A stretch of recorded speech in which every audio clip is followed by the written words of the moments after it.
说出来有点丢人，我当初差点因为建站这个事情彻底放弃做跨境电商。网上随便搜索一个建站教程，上来就是各种命令行配置文件，搞得我以为必须要读一个计算机系才可以入行。后来我发现我根本不需要什么都学，我真正要学的是那些有用的东西。看起来很专业，对吧？但其实在3个月以前，我还是一个纯纯的艺术生，对技术概念一窍不通。如果当时的你问我什么是域名、网站、服务器，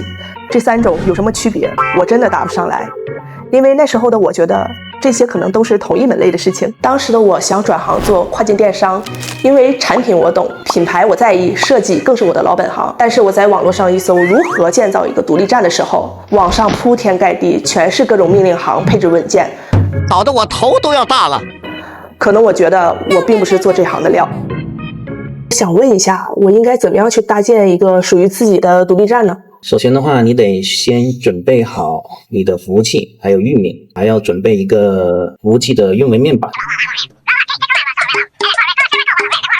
最后的话，再配置一下 Nginx 服务。那一刻，我真的差点就放弃了。我并不想成为一个专业的运维工程师，我只是想验证一下我的商业想法是否行得通。其实完全不用担心，如果你是一个专门做运维的，那这些技能其实是你完全全部需要掌握的。但是呢，如果说你只是想我首先如何快速稳定的去上线一个网站，其实这里我们可以分成2个概念去理解。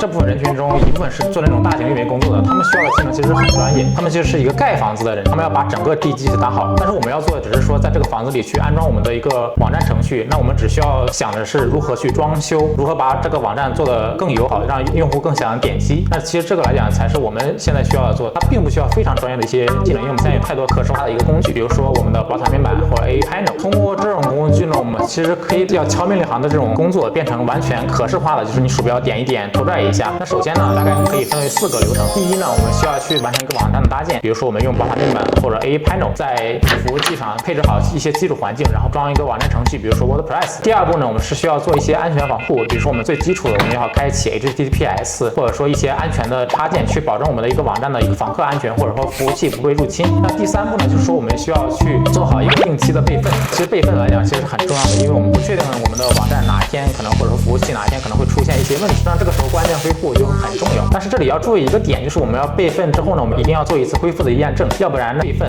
我们可以说一个虚无的备份，就是说完全是没有任何意义的。最后一点呢，其实也是最重要的，就是说我们要把网站去装修好，如何让用户更想点击你的一个商品，或者说更想点击你的某一个页面，那么如何让用户的体验更加友好，那其实这才是我们作为一个网站建站者，或者说我们一个电商运营或者其他一个产品我们要解决的一个问题，而不是说我们要了解那些非常复杂的一个运营。